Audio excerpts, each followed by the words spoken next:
Hi friends, welcome back to Telangana వంటిల్లు. ఈరోజు తెలంగాణ వంటిల్లో నిమ్మకాయ పప్పుచారు. పప్పును కుక్కర్లో వేసి ఈ విధంగా కందిపప్పు మెత్తగా ఉడికించుకోవాలి. దాని తర్వాత మొత్తం నీట్గా మెదుపుకొని దీనిలో కొంచెం వాటర్ పోసుకుంది. పప్పు మొత్తం మెత్తగా ఉడికిపోయింది. మనకు లైక్ సాంబార్ ఎలా ఉంటుందో అలా చేసుకోవాలి మనం. ఈ పప్పు కొంచెం వాటర్ పోసి ఇలా సాంబార్ టైప్లో పచ్చిమిర్చి, నిమ్మకాయ, కొత్తిమీర. స్టవ్ ఆన్ చేసుకొని గిన్నె పెట్టుకొని కొంచెం నూనె వేడే వరకు ఎల్లిపాయలు, జీలకర్ర కొంచెం క్రష్గా దంచేసుకుందాం. ఆవాలు, పచ్చిమిర్చి, కొత్తిమీర ఆకు, పసుపు, ఎల్లిపాయ, జీలకర్ర 1 మినిట్ ఫ్రై అయ్యాక ఇప్పుడు దీనిలో పప్పు వేసుకోవాలి.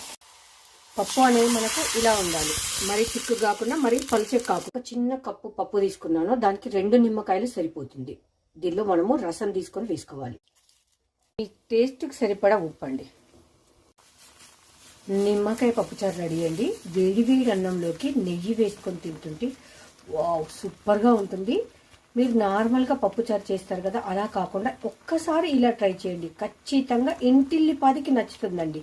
లొట్టలు వేసుకొని ఆఖరి ముద్ద వరకు కూడా తినేస్తారు. తినను అనే మారం చేసే వాళ్ళు కూడా ఖచ్చితంగా తింటారు.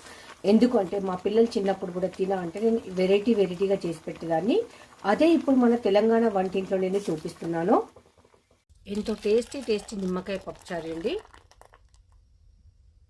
వేడివేడి అన్నం, నెయ్యి, నిమ్మకాయ పప్పు చాలా టేస్టీగా ఉంటుంది. దీనికి కాంబినేషన్లో ఈరోజు నేను మసాలా బెండకాయ కూడా చేస్తాను నెక్స్ట్ వీడియోలో.